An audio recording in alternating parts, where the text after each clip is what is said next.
दोस्तों, इजराइल और सीरिया के बीच में शांति समझौता हो चुका है और इसकी जानकारी अमेरिका ने दी है। अब हमारे सामने सवाल यह आता है कि आखिरकार इजराइल ने सीरिया के ऊपर अटैक क्यों किए और हमें यह भी देखने को मिलेगा कि सीरिया के अंदर बहुत सारे लोग मारे गए और 80,000 से ज्यादा लोग जो हैं वो बेघर हो चुके हैं। तो जानेंगे सब कुछ। वीडियो को स्टार्टिंग से लेके एंड तक देखना ताकि हर एक पॉइंट क्लियर हो सके, आपको पता लग सके कि आखिरकार इजराइल ने सीरिया के ऊपर अटैक क्यों किया था। अब समझते हैं इस वीडियो को बिल्कुल डिटेल में, स्टार्टिंग से लेके एंड तक देखें और साथ में चैनल को सब्सक्राइब कर लें। जैसा कि आप सभी को पता है, हमें थोड़े दिन पहले ये सुनने को मिला था कि सीरिया के अंदर दो समुदाय आपस में लड़ रहे हैं। एक समुदाय का नाम है द्रूज और दूसरे समुदाय का नाम है एक कबीला जिसका नाम है बेदुइन कबीला। अब इन दोनों के बीच में लड़ाई स्टार्ट हुई। जब इन दोनों के बीच में लड़ाई स्टार्ट होती है तो सीरिया की सेना इंटरफेयर करती है और सीरिया की सेना ये कहती है कि इन दोनों के बीच में शांति स्थापित करने के लिए हमने दखल अंदाजी दी है। अब यहाँ पे क्या हुआ है, जो सीरिया की सेना थी वो बेदुइन कबीले का साथ देना स्टार्ट करती है और अत्याचार होते हैं किसके ऊपर, जो आपका द्रूज कबीला है या द्रूज समुदाय है उसके ऊपर। अब जब आपकी ये सारी चीजें देखी गई तो इजराइल ने नोटिस किया कि बहुत सारे लोग ऐसे हैं जो द्रूज समुदाय के हैं और इजराइल के अंदर रहते हैं, इजराइल के लिए वफादार हैं और इजराइल की सेना में काम करते हैं। तो इजराइल ने उनकी रक्षा करने के लिए क्या किया, सीरिया के ऊपर अटैक करना स्टार्ट किया और इस अटैक की वजह से बहुत सारा नुकसान हुआ सीरिया के अंदर। अब इजराइल ने जब अटैक किया सीरिया के ऊपर तो सीरिया को नुकसान हुआ, वहां की हेल्थ फैसिलिटीज खत्म हुई, बहुत सारे घर जो है वो खंडर बन चुके थे। तो जिन घरों के ऊपर मिसाइल्स दागे गए, जिन घरों को टारगेट किया गया, वहां पे अब आप नहीं रह सकते हो और ऐसे ही 80,000 से ज्यादा लोग आपके स्वेदा प्रांत के अंदर जो सीरिया में है वहां पे रह नहीं रहे हैं या उनके पास घर नहीं है। इस तरीके का जब माहौल हुआ तो अमेरिका ने कोशिश करी कि इन दोनों ग्रुप्स के बीच में शांति स्थापित कराई जाए और अमेरिका की मदद से आपकी एक शांति स्थापित कराई गई है।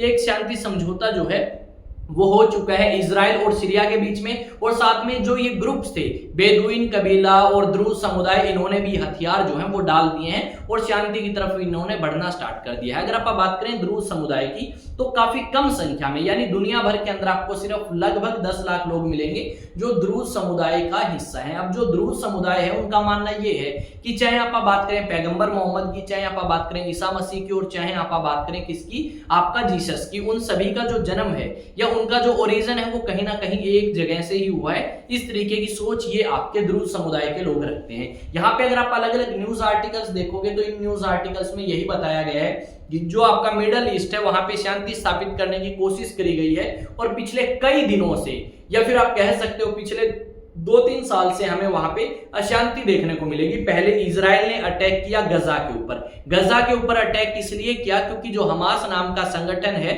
जो गजा से ऑपरेट करता है, उन्होंने पहले इजराइल से पंगे लिए थे। उसके बाद हमें यह सुनने को मिलेगा कि इजराइल ने अटैक किया ईरान के ऊपर, यह कहते हुए कि ईरान न्यूक्लियर वेपन्स बनाने के लिए तैयारी कर रहा है और यह हमें रोकना होगा। अगर ईरान न्यूक्लियर वेपन्स बनाता है तो इससे रीजन के अंदर क्या आ सकती है, इंस्टेबिलिटी आ सकती है। यह बात इजराइल ने कही और ईरान के ऊपर अटैक कर दिया। अब इजराइल और ईरान के बीच में युद्ध लगभग 12 दिनों तक चला और दोनों कंट्रीज को काफी ज्यादा नुकसान हुआ।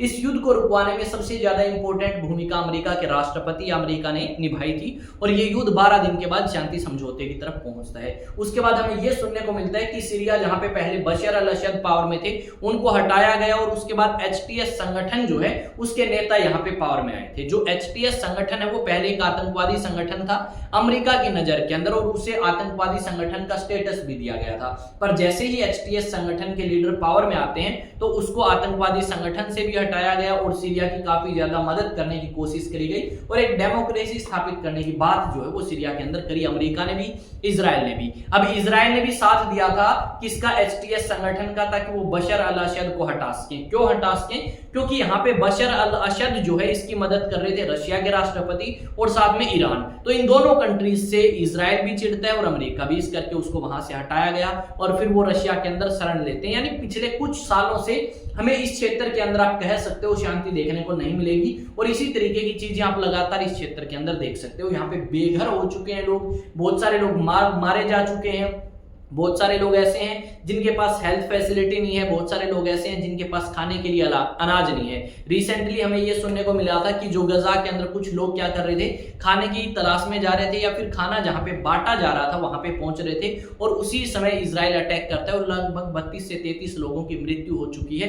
जो लोग अपने कटोरे में खाना लेने गए थे वो अपनी लाश जो है वो कटोरे में लेके आए, या फिर आप कह सकते हो अपनी जान जो है वो कटोरे में डाल के लेके आए कि भाई हमें तो उड़ा दिया गया है इजराइल के द्वारा। और इजराइल ने आप कह सकते हो 90% से ज्यादा इमारतें ऐसी हैं गजा के अंदर जिनको तबाह कर दिया है, जो रहने लायक नहीं है। वहां पे हेल्थ फैसिलिटी नहीं मिलेगी, खाने के लिए कोई व्यवस्था नहीं है। उसके अलावा अगर आप बात करोगे स्कूलिंग तो बहुत दूर की बात है, पानी यहां तक पीने के लिए नहीं है। तो काफी ज्यादा बुरे हालात जो हैं वो गजा के अंदर है और दुनिया को इन सभी चीजों को छोड़ के एक शांति की तरफ जो है अप्रोच हमें अपनानी चाहिए। अदरवाइज बहुत सारे लोग बेघर हो चुके हैं और बहुत सारे आगे भी हो जाएंगे अगर इसी तरीके से कंट्रीज आपस में एक दूसरे को टारगेट करती रही। तो ऐसे ही इंसान जो है अपनों की लाश अपने हाथों में लिए हुए मिलेंगे आपको पूरे के पूरे क्षेत्र में। यहाँ पे लिखा गया है इजराइल और सीरिया के बीच हुआ युद्ध विराम, अमेरिकी राजदूत ने किया ऐलान। ड्रूज इलाके में, ठीक है, यहाँ पे ड्रूज लिखा गया है, ड्रूज इलाके में थमेगी जंग। यहाँ पे उसके अलावा एक न्यूज आर्टिकल और दिखाऊं तो ये आपका न्यूज आर्टिकल है इंडिया का, इसमें लिखा गया है इजराइल और सीरिया के बीच हुआ युद्ध विराम, अमेरिकी राजदूत ने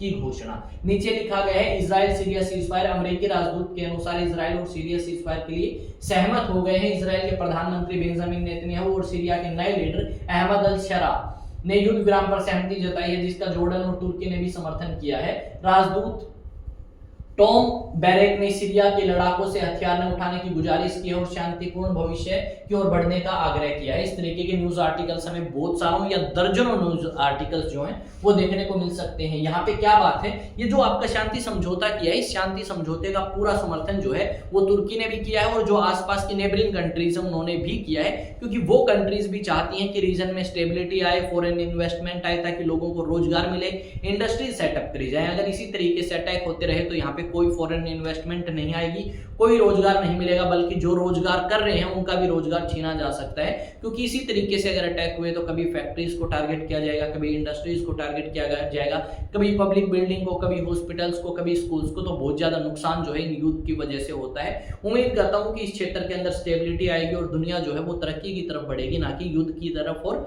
विनाश की तरफ। ये चीजें हमें लगातार देखने को मिली हैं अलग अलग न्यूज आर्टिकल्स में और इस क्षेत्र में। साथ में अगर आप बात करें तो रिसेंटली रशिया ने 300 ड्रोन से क्या कर दिया, दोबारा से अटैक किया यूक्रेन के ऊपर। तो यानी अगर आप बात करोगे, देखो भारत के बीच में और पाकिस्तान के बीच में लड़ाई हुई, रशिया यूक्रेन के बीच में, ताइवान जो है उसके साथ पंगे लेने को तैयार है चाइना। उसके अलावा अगर आप बात करें ईरान इजराइल के बारे में, इजराइल गजा के बारे में, इजराइल सीरिया के बारे में। उसके अलावा भाई पंगे लिए राष्ट्रपति ट्रंप ने भी, कब लिए, राष्ट्रपति ट्रंप ने कनाडा से पंगे लेने की बात करी, राष्ट्रपति ट्रंप ने पनामा से बात करी, राष्ट्रपति ट्रंप जो है उन्होंने गजा को कब्जा करने की बात करी। यानी इस तरीके की बातें जो हैं वो आज के समय हमें सुनने को मिलेंगी, जो शांति की तरफ नहीं हमें विनाश की तरफ लेके जा रही हैं। तो इस तरीके के लीडर्स को हमें नहीं चुनना चाहिए जो विनाश की तरफ हमें लेके जाए, बल्कि ऐसे लीडर्स को चुनना चाहिए जो शांति की बात करें, जो रीजन में स्टेबिलिटी की बात करें, जो कि युद्ध के बारे में ना सोचें, क्योंकि युद्ध से पूरे की पूरी दुनिया को नुकसान है, ना कि किसी पर्टिकुलर क्षेत्र को। मिलेंगे एक नए सेशन में नई न्यूज नई आर्टिकल के साथ। तो आप क्या करें, इस चैनल को सब्सक्राइब कर लें, बेल आइकन को प्रेस कर लें और अपना ओपिनियन शेयर करें कमेंट सेक्शन में,